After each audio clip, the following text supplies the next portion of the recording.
Another week, another weekly reset. This is the weekly reset where we go over Nightwave, Teshin, and all that stuff. There will be time codes in the description below if you want to skip to a certain section. But without further ado, let's just begin, shall we? What better place to begin than at the beginning with Nightwave?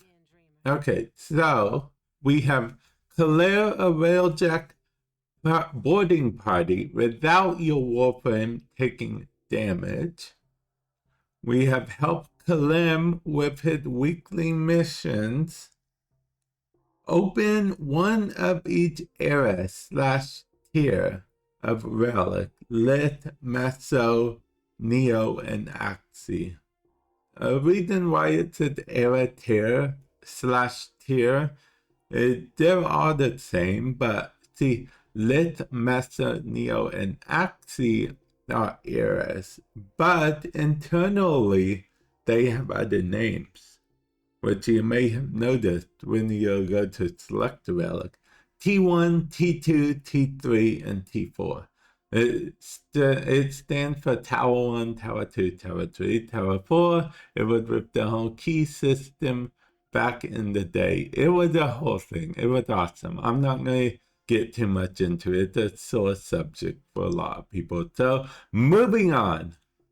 We have the day trader win 3 wagers in a row without letting the enemy score in one match of the index. This is okay, but I don't think I'm going to do it still because I'm one of the may as well not worry about it type. And then we have our typical kill 30 XMS, complete 15 missions, and kill 500 enemies. You know, the usual just mission that you can complete just by playing the game. And then we have these mods right here. I like going over them, at least hovering over them, so you guys can see what they are. Still charge, I definitely recommend, because as you can see with still charge, it had 9 right here, which will give you 18 capacity, opposed to most of them, which only have 7 and give you 14 capacity. So that's a little bit bonus capacity. That's good in its own right. And then we have alternate helmets and alternate skins for weapons and stuff. So that's pretty cool overall. And then we have Orkan Catalyst, Orkan Reactor. These are fully built, by the way. You don't have to worry about getting blueprints. Both of these together make this boss fight very annoying, in my opinion. But if you don't have a glass sword, that's the only way to get this glass sword. As far as I know, it's very annoying. But yeah, and if you've already beat this boss fight and fight him for a second time, you will get a ribbon mod. So there's that. Remember, both of these form together into the boss fight. This is the boss area. This is the key that unlocks it, if you will, type thing. Wolf salute. Okay, there we go. And oh, a statue of a frost statue. Okay. Now let's see what our buddy or pal hologram Teshin has to offer, shall we? A ribbon mod. Okay, I guess we'll pick up this ribbon cipher, even though I'll be honest, it does bug me a little bit. I'm not at 1,000 still essence, but that's a problem for future me. Am I right or am I right? Now for the circuit, of course, we can choose between Ash, Frost, and Nyx. You're probably better off getting Ash because he's a lot harder to get than he used to, just because his parts don't drop as frequently as they used to. Yeah, they just don't drop it frequently.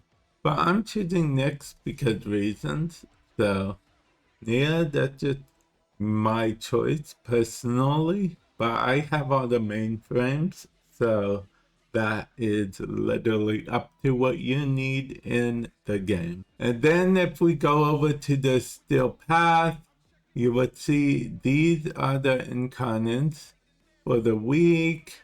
And if you happen to have all of the incarnate adapters, you can go over here and choose items. We are going to choose the two. I wish you could choose like double Koopa. I would totally choose that if I could. And I'll be honest, having this kick gun ribbon here, for me doesn't motivate me to want to do this. So if I do end up running this, I'll probably stop at 5 unless one of you guys that watch my streams need help, in which case I will go further for you guys if you guys actually need help. Archon Hunt. This is the Archon that we will be hunting this week. This is the reward. A Talford, or rather, Talford is the potential reward. Amber Archon Shard is the only guaranteed award for completing our 3 parts of the hunt.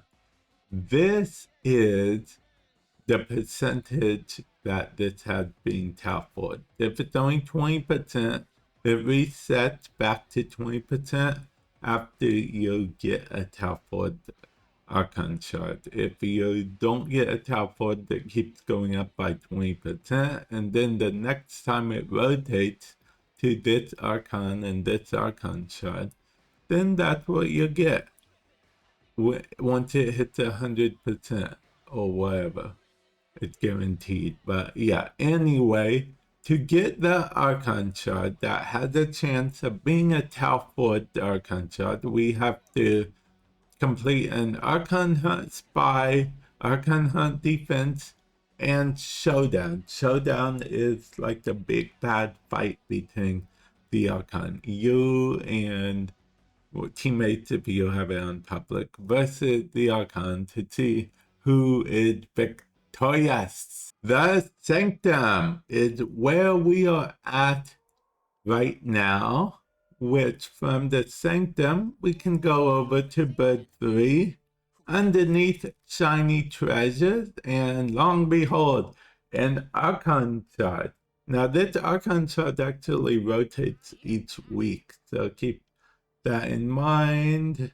Once per customer too, it rotates as in it's a different color Archon Shard each week. Sometimes it matches the main Archon Hunt Archon Shard. Sometimes, much like this time, it does not.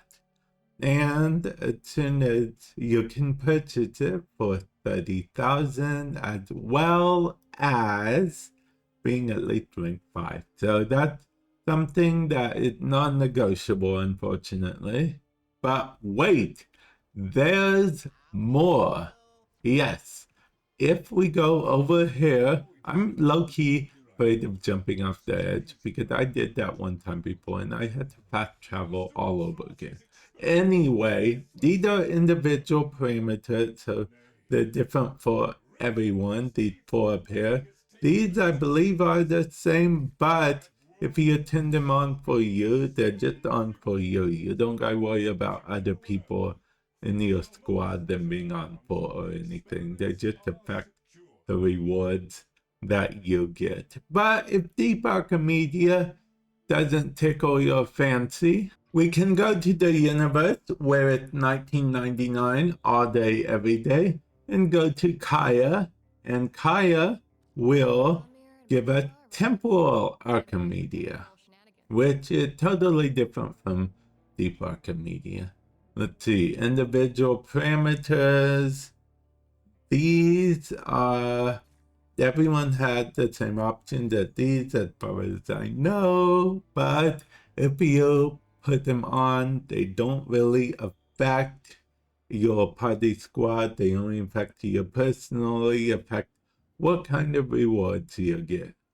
And these are, of course, 1999 focused, which is why you see the tank almost all the time, because it's the big Warframe 1999 big boss enemy dude. So yeah, definitely let me know what you guys think. Do you guys do any of the Archimedias anymore? Do you like, or are you slightly offended that I called the giant tank a dude? Let me know. Comment section below. I'll catch you guys in the future. Later.